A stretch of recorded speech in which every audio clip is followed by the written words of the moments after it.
Area of sector of circle, prove that A is equal to half r square theta, where A is the area of sector of circular region and theta is in radians. Sector क्या है?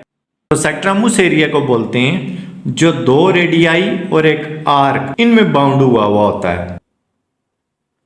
ये हमने को radius draw कर लिए, दो radii और ये आर्क। तो ये जो एरिया है, इस एरिया को हम सेक्टर कहते हैं। Area of part of a circle bounded by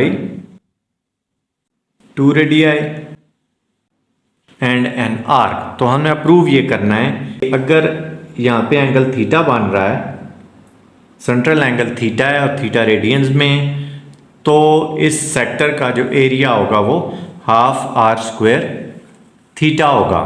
let's consider a circle with center O, radius R, and the area of sector is denoted by capital A.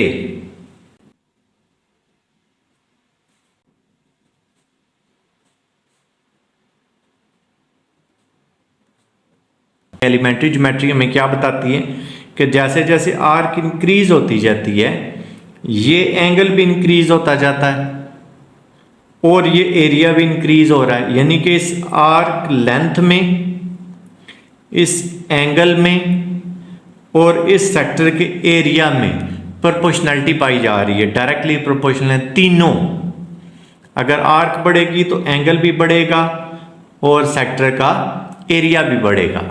ये एंगल कंप्लीट 360 डिग्री हो जाए या 2 pi radian हो जाए तो ये sector जो है एक कंप्लीट सर्कल बन जाएगा। It's mean the ratio between area of sector of circle and the area of circle is proportional to the angle of the sector and angle of the circle. Ratio between area of sector and area of circle is directly proportional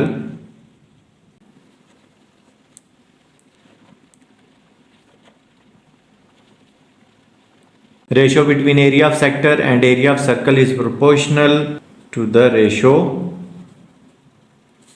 between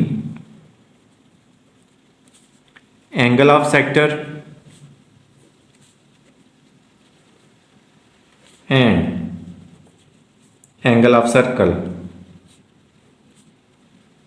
और angle of circle कितना होता है? 360 degree है, 2 पाई radiance. Mathematical form में लिखते हैं A means area of sector ratio, area of circle, तो circle का एरिया कितना होता है? पाई आर स्क्वायर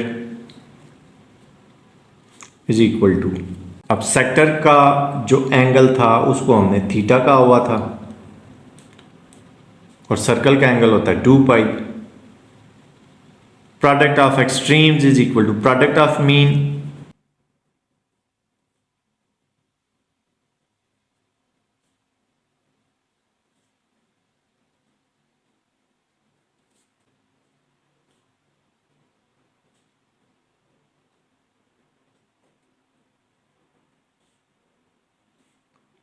तो पाई से पाई कैंसल, तो एरिया ऑफ सेक्टर हमारे पास आ गया हाफ